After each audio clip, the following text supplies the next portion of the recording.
Well, thank you. Thank you for the welcome. Thank you for the nice introduction. It's great to be back in Texas, and with folks who love art and who collect and curate.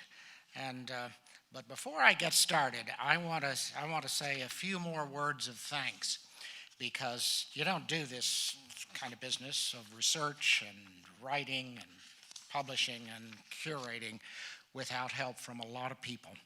And I want to first recognize Ron Tyler, who invited me to that conference. It's been a while, Ron. That in 1988, the North American Print Conference, where I gave an earlier version of this. I wish I'd known then what I've learned since. But that was a start down this road with the Printmakers Guild, or Texas Printmakers. Also, I want to thank Kevin and Cheryl Vogel, who've shared with me over the years their knowledge and their research files. And for some other lectures, I couldn't have done it without the material that had been gathered at Valley House. I want to thank Ellen Bowie Newike at the Bywaters collection over at SMU, who recently helped me with, I couldn't get back to Dallas in time to get into the archives at the DMA, where she turned up wonderful material. You'll see it on the screen, and I want to thank Ellen for that. And Michael Grauer, I don't know if Michael's here, but at any rate, Michael has been, oh, sure he is, has been such a good colleague and a sharing person with his knowledge of prints.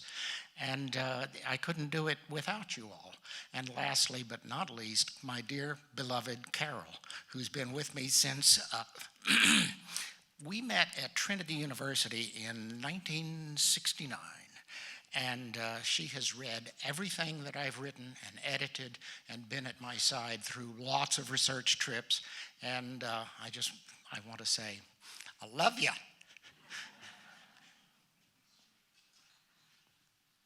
That's not jam, that's coffee. Late in 1939, a group of artists in Dallas began planning an organization destined to be unique in the annals of American printmaking.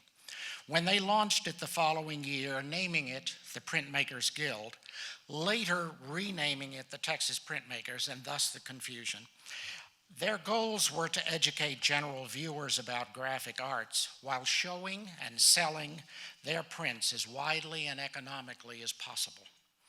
From 1940 through 1965, the Printmakers Guild met these goals successfully with annual shows throughout the United States.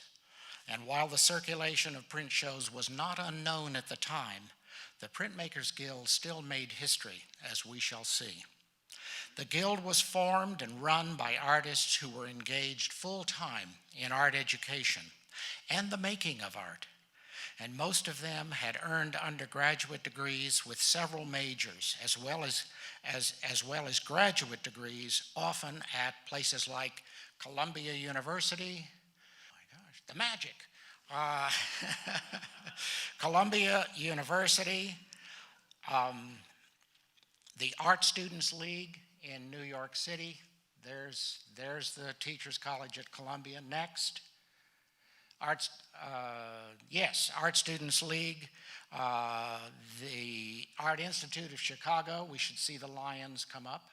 And Pennsylvania Academy of Fine Arts, and also the Colorado Springs Fine Arts Center, and Kansas City Art Institute. They had studied at various times at these places. And in the late 1930s, graphic arts were emerging as a distinct part of the art scene in Texas. And one of the ways that prints were promoted in some parts of the U.S. was through published portfolios of members' work. But the Guild decided not to follow this practice or even offer an annual gift print, such as the Prairie Printmakers did from up in Kansas. The Guild's focus on circulating print shows around the country was unique and came at a time when there was little of the recognition that we find today for women artists as a distinct group. Yet they limited their membership to women until the last year or so of their organization. Next. This restriction was in direct response to the founding of the Lone Star Printmakers by Charles Bowling, Jerry Bywaters, Otis Dozier, Alexander Hogue, Merritt Mauzé, Everett Spruce, and others. They formed their organization to issue a portfolio of its members' prints and organize exhibits of their work and circulate traveling shows from which prints would be offered for sale. Anyone familiar with the Texas art scene in the 1930s recognizes that the Lone Star Printmakers included no women artists, nor was that organization destined to in its short 4-year history. Herein lies the starting point of our story, for by 1938, there were some very good women printmakers living and working in Texas. Some were chairs of their art departments at academic institutions, and moreover, a significant amount of regional interest in prints and printmaking emerged in the 30s and 40s, wherein women and men were juried into print exhibitions organized in Dallas and elsewhere in the Southwest. The earliest example in Dallas of a significant public exhibition of contemporary prints, next, came in November 1932, with the Dallas Art Association sponsoring a show of prints, drawings, and paintings from the private collection of Mrs. Leslie Maitland. And the occasion was the opening of what they called the new quarters for the Art Association in a newly built downtown building in Dallas for the Dallas Power and Light. And here we see, let's go to the next slide. Yep, there we are. This comes from a linen postcard, and if you know postcards, you know what I mean by linen, and it's just wonderful to go back and find these images from a very popular and often ignored medium of postcards. The exhibit drew a record 1,000 visitors on the Sunday it opened, and it gained positive local and national attention. The section devoted to modern prints was notable, containing work by such artists as Orozco, Bellows, Wanda Gog, Picasso, Rockwell Kent, Lozowick, Ronnebeck, Howard Cook, Sanzane, Mary Bonner, and the list goes on. I mean, it was an amazing show. I wish we could do it again. Other developments at this time include the 1934 print exhibition, next, that Lloyd Rollin staged at the Dallas Museum of Fine Arts. He was the new director then, and he prepared this show that the Dallas Print Society helped to fund and lend to. And that was under the leadership of Mrs. A.E. Zahn. And they also opened a print center at 2213 Cedar Springs Road. So there was a buzz going on. There was work being shown, and people were responding. Thus, when it became clear that women printmakers would not be included in the Lone Star group, several artists instinctively knew what action to take. And next, Stella Lamonde was the one who led the way. She pulled together a group of women printmakers to form a new organization. And in their spirit of independence and with shared confidence in their own artistic ability, the 8 founders began discussing their plans in late '39, and the meeting was held at this home that we see here. It was at 3211 Westminster in Dallas. It was surrounded by noteworthy gardens designed and installed by Miss Lamonde herself, and within less than a year, the Printmakers Guild was up and running. Their plan was ambitious and yet uncomplicated. At early fall meetings each year, one early fall meeting each year, members would pay modest dues and submit at least 2 works for a portfolio or a couple of portfolios that were going to travel. And then in the spring, that would be their second meeting when the circuits came back in, and they would elect new officers and distribute the prints that remained unsold and get ready for the next year. Next. At first, only a few portfolios were assembled. But as membership grew, so did confidence and expansion of the circuits until there were 5. A young Barbara Maples, whom we see here, was responsible for managing these circuits. She described how one set of prints moved around Dallas and Fort Worth. Next. And here with this map of the United States, this is a contemporary map to the time they organized, and it shows the road system in the United States. And it helps us imagine this enormous set of circuits. One set of prints moving around Dallas and Fort Worth, another around parts of Texas, a third one, and this is what it grew to, a third one up through the middle of the country, and then another over on the east and one on the west. Showings were arranged with local art associations, civic groups, schools, colleges, universities. Let's see the next slide. This is some of Barbara Maples' notes, the records that she kept for the circuit she was responsible for. And what we can see here, let me just, at the top, some of the sales that were taking place at the shows. And down here below, we see where it was scheduled at Sam Houston, and over at Commerce, Langston, Oklahoma, Muskogee. It is really an amazing record. Let's see the next slide, because that will, see up at the top, Doyle, they misspelled Doyle's first name, but Doyle Reed, who chaired the art department at OSU and was a legendary printmaker in his own right, and shaped a program in graphic arts at OSU that was known all over the country. Let's see one more. There's going down to Port Arthur. Everett Spruce up at the top was their contact down at UT for the one that's for the circuit that went down there. So these circuits would run from September until late spring, April or early May. And they were managed by different members of the organization. While the surviving minutes only document the twice-yearly business meetings at the members' homes, usually followed by refreshments, in April 41, the Guild met in Virginia Hall at SMU for a dinner and business session. Having been formed only 6 months earlier, it was clearly in a formative stage. But in the Dallas Morning News, Louise Gossett, and when I came across this, I couldn't believe who was writing for the Dallas Morning News. Carol and I met Louise Gossett when we were at Trinity University because her husband, Tom, was teaching in the English department.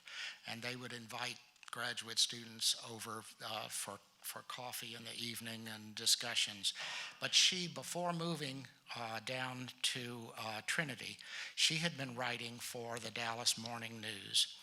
And she noted that, quote, the Guild organized this season for the purpose of studying and exhibiting prints. It will map out a schedule of activities for the 1941-42 season and discuss entrance requirements for new members.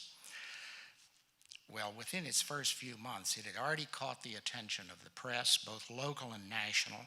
She noted in her article they would be exhibiting 30 prints at the Dallas Museum from April 21st to May 2nd. And then with this next, we're going to let the screen go blank for just a few moments. The only stipulations the Printmakers Guild made about their shows was that the sponsoring organization in each community pay the shipping costs on to the next stop in the venue list, and that they buy 1 print per showing. And it could come from the organization that sale would be made, purchase would be made by the organization or someone who came to the exhibit. And as familiarity with the Printmakers Guild grew through successive annual showings around the country, several members found their work selling consistently from year to year in specific communities. Barbara Maples recalled when we interviewed her quite a long time ago, that each year when the Guild's Western Circuit reached Pocatello, Idaho, an order would come for 1 or more of her prints. They were hinged, the prints were hinged in mats, uniform size, fit snugly in a shipping box made of stiff pressed board and held with straps and buckles. The Railway Express was a preferred means of shipping, but the Guild also used the Greyhound bus network. They had point-to-point service. You could take down to the bus station and send to anywhere the bus was going to pull in, anywhere in the country. And this happened with surprisingly little damage or loss. Once in a while, a print was handled carelessly, sent back for rematting, and went back out on circuit. The 8 founding members of the Guild were highly motivated and set an example for those who joined later. They were the founders: Stella Lamonde, Lucille Lacey, Bertha Landers, Mary Lightfoot, Verda Ligon, Blanche Mcveigh, and Corinne Spellman, and Laura Ann Taylor. These artists were mostly in their 30s or early 40s. They had already earned their academic degrees, they'd studied art, they were establishing their careers. And the level of activity they engaged in is proof of their energy and drive. As we examine their careers, we find similar patterns with the places they studied, where some of them traveled for subject matter in their art, and where they went to learn new techniques as they advanced in their careers. Let's see the next slide. A good point to start is with Corinne Spellman, who was born in Forney, Texas, 1905. In 1946, she was elected president of the Printmakers Guild at a time when the membership had grown to 30. Let's see the next slide. There she is at the press. Yes, and a lithography press at that. During her term, she instituted the practice of including short biographical sketches on each artist whose work traveled in the exhibit. Next. She's at an intaglio press here. And many of her lithographs demonstrate a traditional sensitivity to the medium derived only from careful work at the stone. Let's see the next image. Yeah, I love this one. I love pictures of printmakers at work. It's so fascinating to see because it's a magical process. It's not magic. It takes a hell of a lot of skill, but it's beautiful to see someone working away at the stone, and we're going to say more about that shortly. Let's go to the next slide. Here we see Antonia, a 1955 lithograph where the variety of tones that she's able to achieve on a stone before printing is really quite remarkable. Let's see the next slide. Another one is the old livery stable, Las Vegas, New Mexico. She used to spend time in Las Vegas. And as a matter of fact, we found one of her prints in a bin at a bookshop there years ago, and this was after she had stopped coming there. This print won the Elizabeth Ney Purchase Prize in 1950 from the Texas Fine Arts Association. And before 1950, her prints had already been recognized 3 times by the TFAA with first prizes. Let's go to the next. Architectural elements played a role in Spellman's prints, as seen not only in Old Livery Stable, but again in Weighing Station, Croom, which toured on the 46-47 Guild circuit. She was clearly working in a regional genre, drawing upon everyday structures found within southwestern communities and alongside the road and in the towns. Her architectural subjects, in them we find clean, spare representation rendered with a sure hand at the stone. Spellman's work drew the attention of artists who formed the Lone Star Printmakers, although the group had ceased to exist. Let's go next. Its organizers originally planned a portfolio of offset prints in 1948, but they couldn't get around to it until 1952 under the title of 12 from Texas, a portfolio of lithographs. And Corinne Spellman's lithograph of the Inge House made it into this portfolio, the only woman artist whose work was included. As demonstrated by Antonia, Corinne Spellman didn't limit herself, next, to interpreting structures and buildings, nor did she confine herself to one style of working in lithography. Next, In Josephine, we find an effective and balanced use of liquid touche with the lithographic crayon. This print won the Leon Harris Prize, $75, in the 1951 Southwest Exhibition of Prints and Drawings. Next, and it was the cover of the catalog for the show that year. Next, the urban scene continued to draw Spellman, as in this lithograph of a Texaco gas station, converted to a dwelling by the railroad tracks. And we see in this image a little picket fence, curtains on the window, clothesline out back, all tucked under a looming billboard advertising bread. Next, another prolific and widely recognized founder of the Guild was Blanche Mcveigh. Born in St. Charles, Missouri, 1895, and after an unhappy stint as a teacher in the First Ward Elementary School on Belknap here in Fort Worth, she sought other outlets for her creative energy and began further study in art. Next. Mcveigh spent most of her printmaking career in Fort Worth, where she established the Fort Worth School of Fine Arts. Next. With Eveline Sellor. It was in a building behind, I couldn't find an image of this little building, but it was behind the Women's Club, and it was in the little theater building back there. The school was not far from a neighborhood with an interest in, and with her interest in the music of Negro spirituals. Next, she developed a whole series of regional prints with black subjects. These were widely popular and took their share of prizes. And it was also during this period of her career that Mcveigh moved from etching into aquatint. There we are. And this is adobe houses. Arroyo Hondo. And aquatints are devilishly difficult to make, and I won't go into the why, but at any rate, it's go try. For a number of her aquatints, she drew upon places she visited in New Mexico near Santa Fe and Taos. Arroyo Hondo is a good example of her somber and rich New Mexico aquatints. This print traveled on the 1946-47 circuit. Next. She was really at her top of her form in 1944 with Decatur Courthouse, which took first prize in the 4th annual Texas Print Exhibition and the $100 purchase prize given by Neiman Marcus and the Dallas Print Society. It was also purchased in 1944 by the Library of Congress for its permanent collection, while other works by Mcveigh were selected each year between 39 and 44 as the 100 best prints designated by the Society of American Etchers. In 1951, she was elected president of the Printmakers Guild, but before that, in 1946, next, it was the year in the yearbook of the Encyclopedia Britannica, John Taylor Arms identified Blanche Mcveigh along with a handful of other American printmakers for producing some of the best prints in recent years. She was highly accomplished in rendering both rural and urban scenes, as we see here in Pecan Grove. And then the last image, let's go to the next one.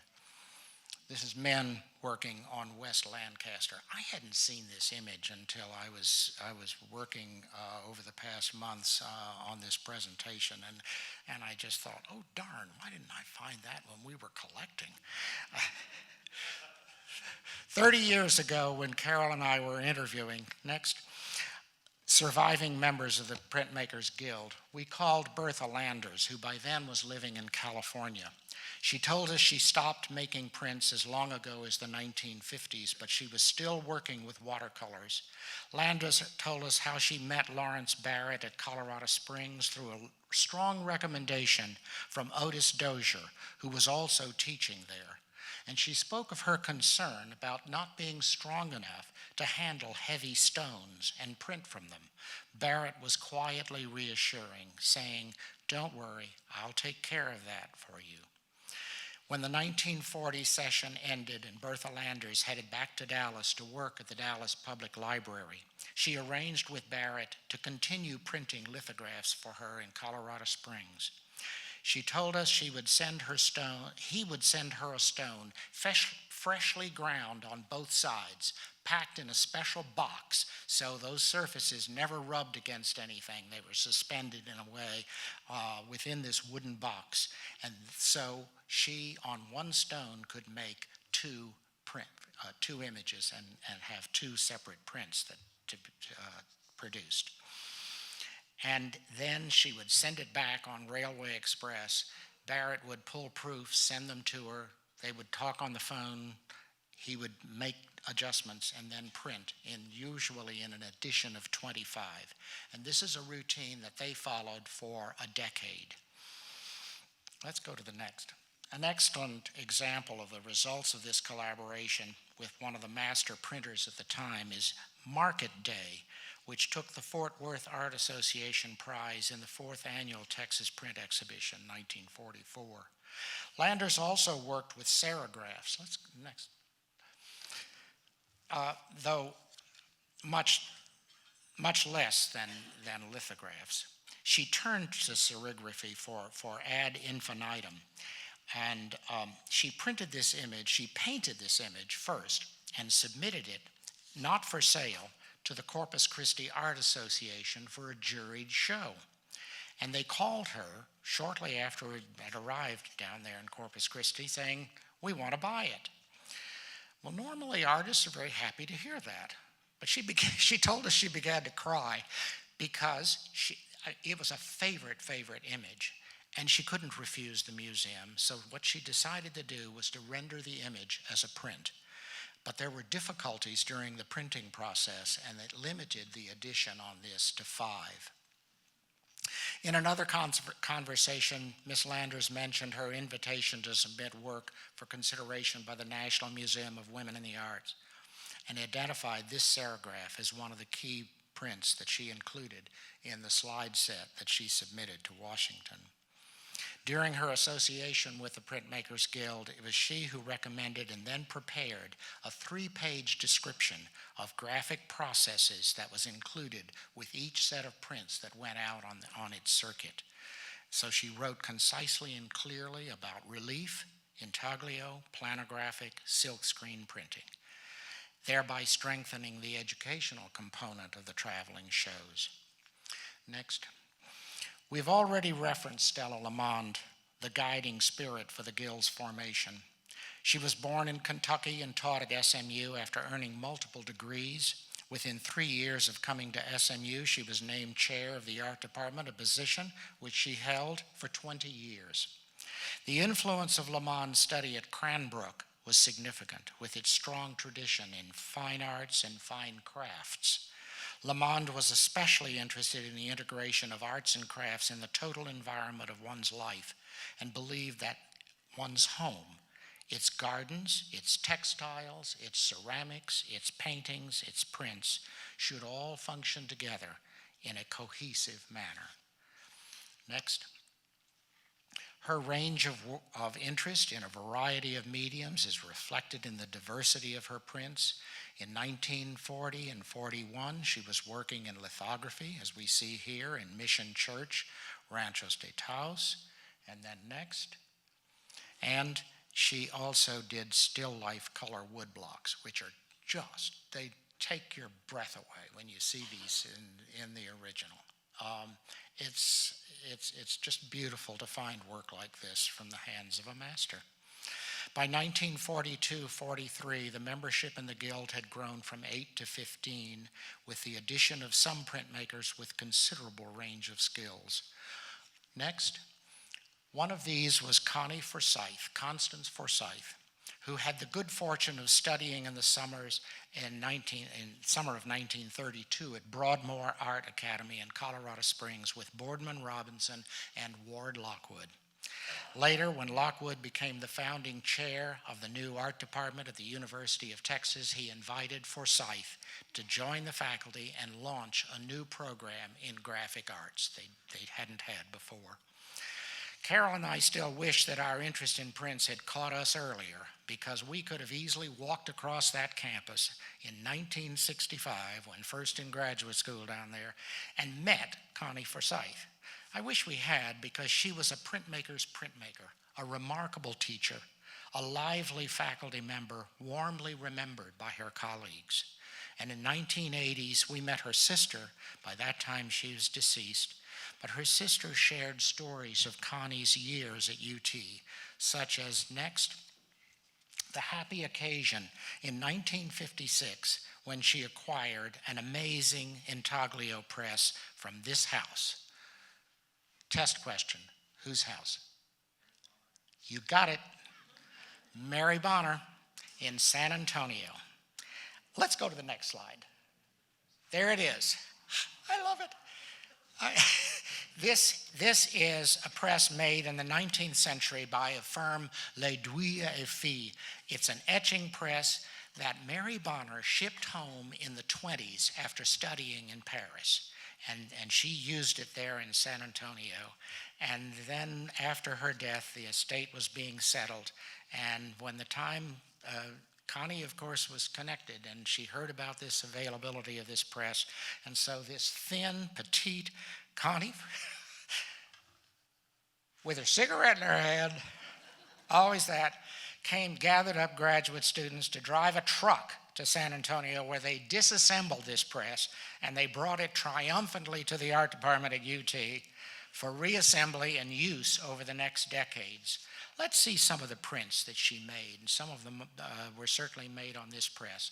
Next, this is Fountains at the Chicago Century of Progress from 1933.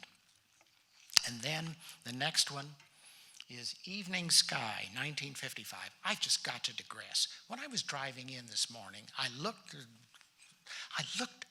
over to the east, and it was a little cloudy, and the sun had already come up, and I was looking at a sky that was very similar to this. And it's really remarkable that these artists, they weren't making this up. They were finding their way with a very complex medium to render the beauty they were seeing in landscapes on a plate and creating a print. Let's go to the next one. This is February Thaw. I love it. I mean, she pushed the envelope. It's really fascinating to see the progression of Connie Forsyth's career through her prints, and she was doing this with her students. We talked with some of them who studied with her, but she was always pushing the envelope. Let's see the next one. This is Late Clouds. 1971, Aquatint Dry Point in an edition of 10. It's a print within a print.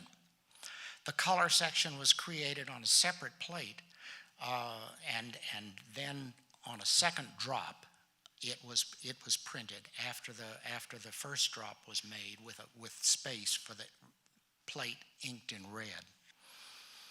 As an artist and printmaker himself, the chair of the art department, Ward Lockwood, understood what guest artists could bring to their program. So next. When Connie suggested they invite B.J.O. Nordfeldt to Austin, it met with immediate approval from Lockwood. And so he came for a semester, and while there, Nordfeldt and Forsyth were taken under the wing of John Henry Falk, folklorist, radio personality who moved with ease amongst a set of people from the black preacher in East Austin, Brother Laws. Let's see Brother Laws. There's Brother Laws.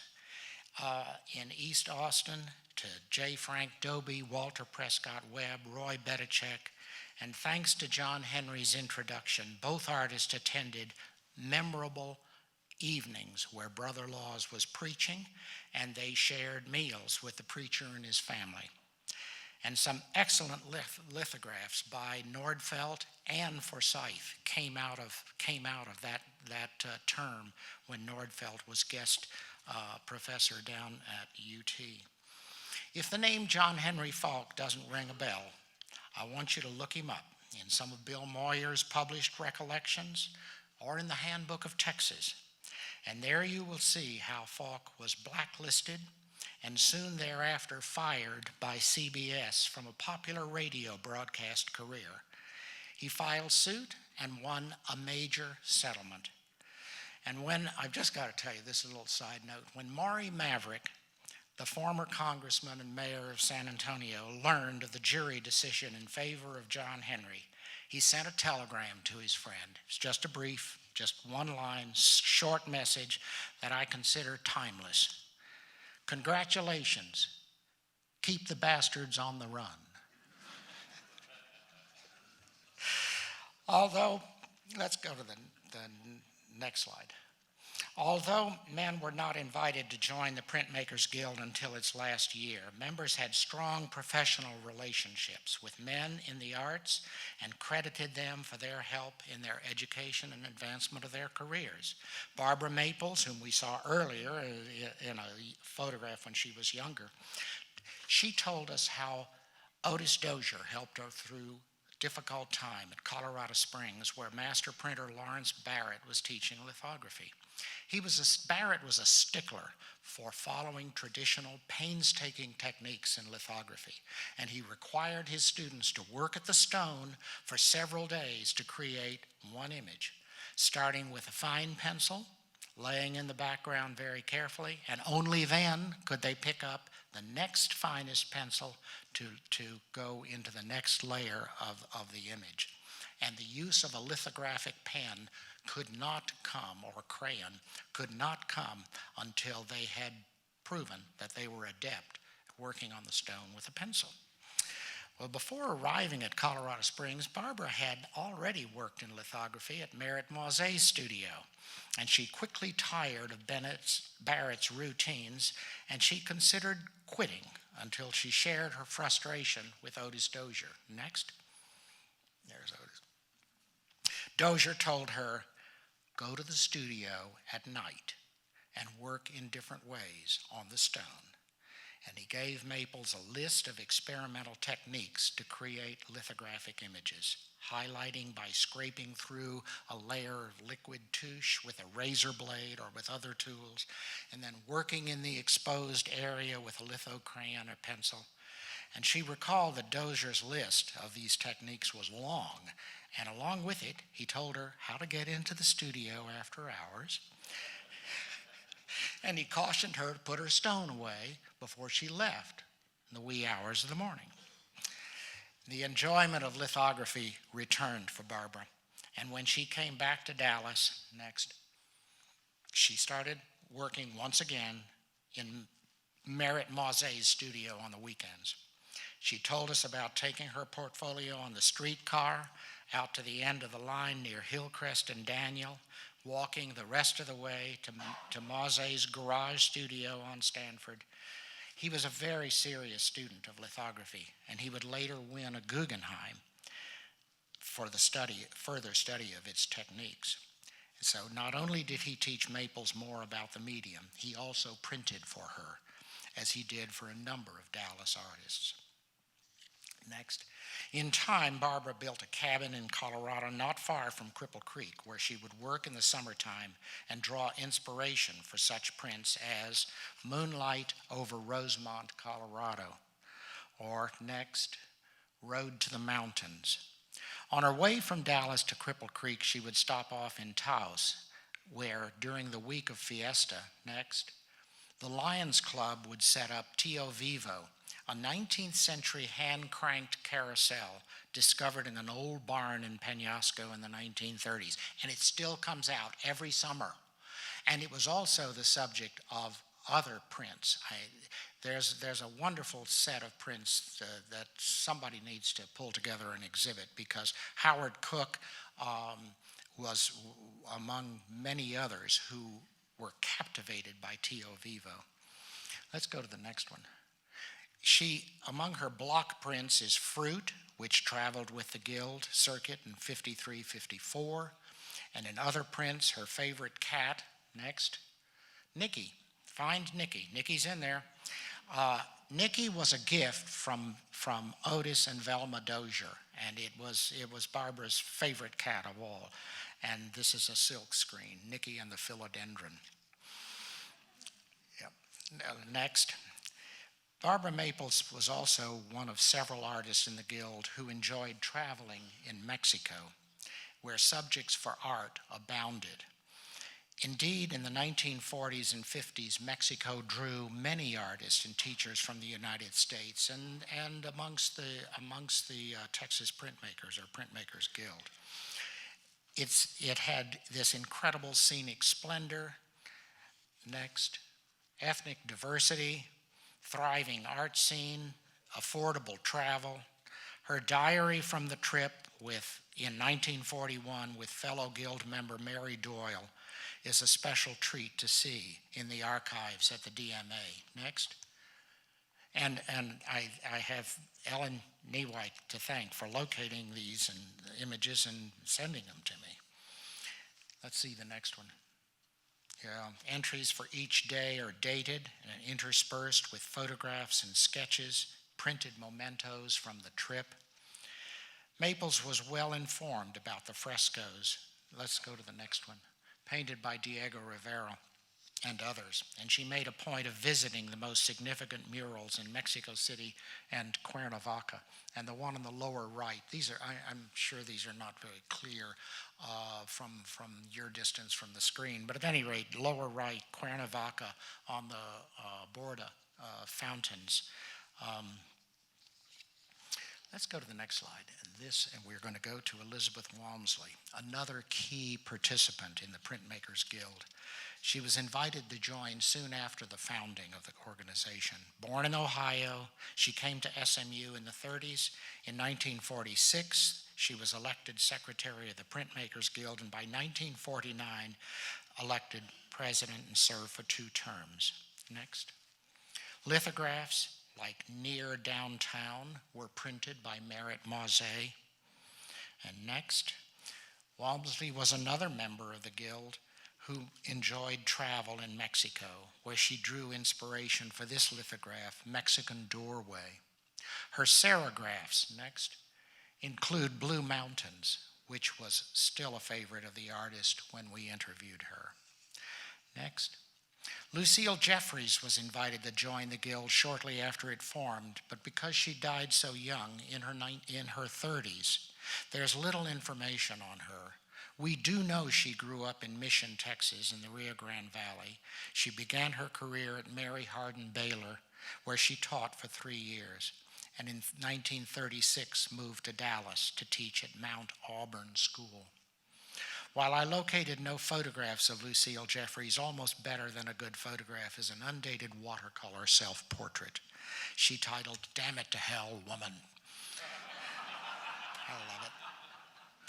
She's wearing a bold plaid skirt, red sweater, stands with one foot up on the stool, and looks defiantly past the viewer. And next. Lucille Jeffries was an independent spirit whose work was familiar to Texas audiences thanks to the Texas General Shows and her prize-winning watercolors in the Allied Arts competitions in 39, 40, and 41. Other prizes for Jeffries came in the Texas Fine Arts Association show of 41. In graphic arts, she produced both block prints and lithographs. Her block print Young Rancher reminds me of some early work by Roderick Meade in New Mexico. And here her cousin is profiled against a West Texas ranch background, the entire scene printed in a single light brown tone. Next. Her lithographs are also strong, bold prints like those she did in Colorado. This one, Golden Cycle Mill. Next. One of the liveliest sources of information on the Printmakers Guild was Florence Mcclung, who was in her 90s when we first met her. She was born in St. Louis and for 13 years headed the art department of Trinity University, next, when it was in Waxahachie, before it moved down to San Antonio. She drove over each day to Waxahachie from her home on Lorraine Street in Dallas. Next, she spoke vividly of her experiences studying with Adolph Dane, whom we see here, at Colorado Springs, and his obvious attention to some of his female students. With a knowing smile, Florence told us how he was less than discreet in slipping away from group picnics with a student from time to time. She also remembered his gruff questioning about how she achieved certain effects of clouds and rain in one of her lithographs, and she found it disturbing that a teacher would approach a question as gruffly as he did. Dane was clearly astonished by her early skill at the lithographic stone, but before he praised her techniques, he chose to put her off guard. When he invited Mcclung to come to his cabin one evening to discuss, quote, her progress as a printmaker, quote, she already knew his reputation, and she made a plausible excuse and stayed away. She was no nonsense. She was really, what a remarkable person. Next, early study in the Southwest and Mcclung's appreciation of regional landscapes led her to Taos in the summers, when her husband took time off from his cotton business to work with the Boy Scout groups up at Philmont. Next, in Taos, she met Isla McAfee, who was this remarkable. She was a good printmaker, but she also had these cats which she had trained to play the violin. I don't know. And she so became good friends with Isla McAfee, and also next with Jean Kloss. And they stayed in touch throughout the rest of their lives. Her prints from the Rocky Mountains were numerous. And next, starting with Taos scene, a bold and accomplished woodcut. This is a large print. I don't have the precise dimensions, but it's a large print. And when Carol and I asked Florence about this print, she discounted it as something she had dashed off. It's not dashed off. Next, North Wind is another of her Taos visits, reveals an accomplished artist at the lithography stone. Next, around North Texas, Mcclung had an eye for the countryside through which she drove. She would render scenes like Feed Mill Carrollton in lithographs, and these were set in places, next, where she would take her students on sketching trips. Home Front is another regional scene, a lithograph selected by Artists for Victory for their America in the War exhibit in October of '43. This was a landmark exhibit of prints in which 100 prints were selected for inclusion and shown simultaneously in 26 locations around the nation. And after the show ended, the Library of Congress asked for one of each print and thus assembled the only complete extant set from an important event in American printmaking history. Florence McClung's prizes and solo shows were numerous, and she figured prominently on the Texas art scene. Next, another Guild member, Janet Turner, might be overlooked by some because she left Texas for California in the late 1950s. She was born in Kansas, earned solid educational credentials that led to distinguished university careers in which she won many regional and national awards for her prints. Her first university appointment was at Stephen F. Austin State College. It gave her the base in Texas to join the Guild, but her time there was made difficult by an art department chairman who failed to understand how her increasing number of awards sharpened her impact and ability in the classroom. Her legacy was all the more firmly established at Chico State University, where she was named a distinguished professor statewide in the California university system. Distinguished professor before retirement, and she made a gift of a major print collection that she formed over the years that she was teaching there, and she used those prints for teaching purposes. Let's just take a look at a couple of her prints. The first one that's going to come up next is Night Watcher. She loved going over into the big thicket when she moved to Nacogdoches, and she found remarkable subject matter over there for these scenes in nature. Let's go to Once a Boat that comes up next. You stand in front of this print, and it just takes your breath away. It is so exquisitely rendered, and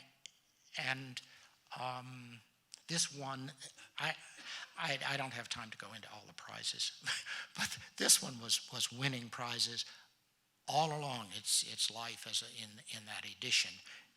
And then the next one coming up Guinea Fowls. This knocked the top off. It's sold out. It sold out right away, but it won prizes throughout its life as a print still in her portfolio. Limited time only permits a few images by two more artists, and this still doesn't take us through even half the number of the members who made this organization, first Printmakers Guild, then next known as the Texas Printmakers. Let's go to the next. Mary Doyle. She was born in Stephenville, educated at Texas State College for Women. She taught in the schools in Dallas as well as at the Dallas Museum of Fine Arts. Next. She was especially committed to the role that art could play in helping underprivileged children break some of the shackles that had kept their families from reaching their full potential. She was invited to join the Printmakers Guild in 1953. The print she submitted that year, Honeydew Melon, sold out while the show was still on circuit. Next. Yeah, there we are. And when she was not painting, she mastered the serograph. Her skills in creating silkscreen prints came through in Still Life with Grapes. Let's go to the next one. Icebox Melon. And next, Texas Oranges. When we met Mary, she was long retired and living up at Denton, where she welcomed our visits. And next, the artist I'm going to end with is Emily Rutland. Born in 1890 in Lee County, Texas, and when she married, quote, off the farm, that was her term, it was to take up life on another farm in the Robstown area. Her formal art training consisted of several months with artist teacher Javier Gonzalez, a few lessons with Cyril K. Scott, 3 two-week sessions with Frederick Taubes, and 2 weeks with watercolorist Jacob Getlar Smith. Her work was exhibited widely around Texas and the region in the 1930s, 40s, and 50s. She had 6 one-woman shows. She was included in an exhibition at the Whitney Museum in New York in 1942. She drew national attention from Aline Kistler, the editor of Prints, which was a journal at the time devoted just to graphic arts, as well as from Carl Zigrosser, who was at Philadelphia Museum of Art, forming one of the just fabulous collections of prints at the time, and they still maintain that. And in responding to an inquiry from Zigrosser, she wrote, let's go to the next slide, I haven't much to say for myself. Am only a cotton farmer's wife, was born and grew up on the farm, have lived all my life there with the exception of 2 winters spent in San Antonio where I studied art for 2 terms, 4 months each, drawing from life. We also had a 2 weeks course in design and I used only pencil, charcoal, and Conte crayon. Then from that foundation I worked alone here on the farm, drawing our horses and cows. Well, this is a self-portrait, but she was included in a show in San Antonio in 1949 that Joseph Polly Payne helped organize. And the same year, Amy Freeman Lee wrote admiringly about her oils and her lithographs in a solo exhibition that the TFAA helped form at the Elizabeth Ney Museum. Lee observed that Emily Rutland, let's go to the next, furthers her poetic traits by having the capacity to see the magic in the commonplace. To her, the corral, the farm, and the barnyard have a special beauty all their own. Next. Particularly strong lithograph by Rutland is The Young Whiteface, which I discovered recently. And next, this is titled Sunday Drive. And here's this little Hispanic family trying to get out for a drive on Sunday, have a flat tire, but it's the scene she sees beside the road. And then next, this is At Rest. And then finally, the prayer. Her lithographs are especially difficult to find nowadays, but I know she was more prolific than I thought when writing about her 30 years ago. A perplexing question still hangs in the air. And this is the question, I've been asking this question all through any time that I've spent with printmakers or writing about printmakers. Who printed for her? I do not know of an art lithography press in the Corpus Christi area at that time. But she connected somewhere with somebody who was. These presses are hard to come by and they're difficult to operate. But her lithographs show a mastery. And we'll figure out one of these days who did it, who helped her print for her. She didn't have a press. Limited space precludes discussion of others in the Guild. Bess Hubbard, Veronica Helfensteller, Leah Coulty, Grace Crockett, and even more. Next. The accomplishments and significance of these artists was celebrated in a comprehensive exhibition at SMU Meadows Museum in 1990, curated by Paul Rogers Harris. Next, the image I've chosen to close with is with Mary Doyle in the classroom teaching art. It best reflects what is at the heart of the Printmakers Guild and their work which we admire. This is where it all started, in a classroom, with paper spread out, brushes charged with ink, teachers helping students enter the world of visual imagery. Every one of these artists whose work we've seen was a teacher who shared their vision and inspired others. And motivating, and what we find at the end of the time is that they were incredibly motivated. They put together an organization which ran for 25 years. No other organization was circulating prints around the United States as they were, and to do so for 25 years is really a testament to their skill and their endurance. Thank you.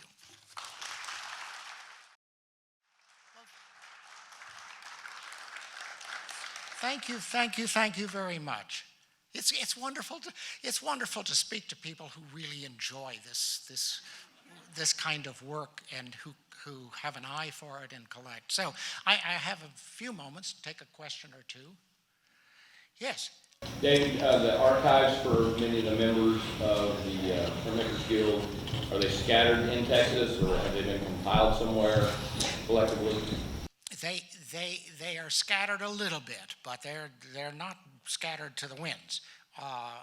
Thanks to Ellen, I learned that, you see, some of these artists gave papers to institutions that they were connected with or involved with in one way or another. And so Barbara Maples, before her death, or maybe Paul did this after, because I think he was the executor for her estate. They went to Dallas Museum of Fine Arts, and they're in the archives down there, and they've done a beautiful job organizing those archives. When we were working on the show at the Meadows Museum, some of the materials that individual members had whom we were interviewing gave their materials either to the Bywaters collection or to DeGolyer Library. And so, you know, they're there. Not all of them, and I haven't had time to check on others like Veronica Helfensteller and Bess Hubbard, Bess, who had taught out at Texas Tech and so on. But thank heavens for the internet now and all the imaging that is taking place now in the world of archives, because we can find this kind of material, we can connect with it much more easily. So they're out there, but they're not all in one place. Yes? The Women's University in Denton has a good many archives on a number of these people. Oh, that's music to my ears. Yeah. Okay. Well, thank you.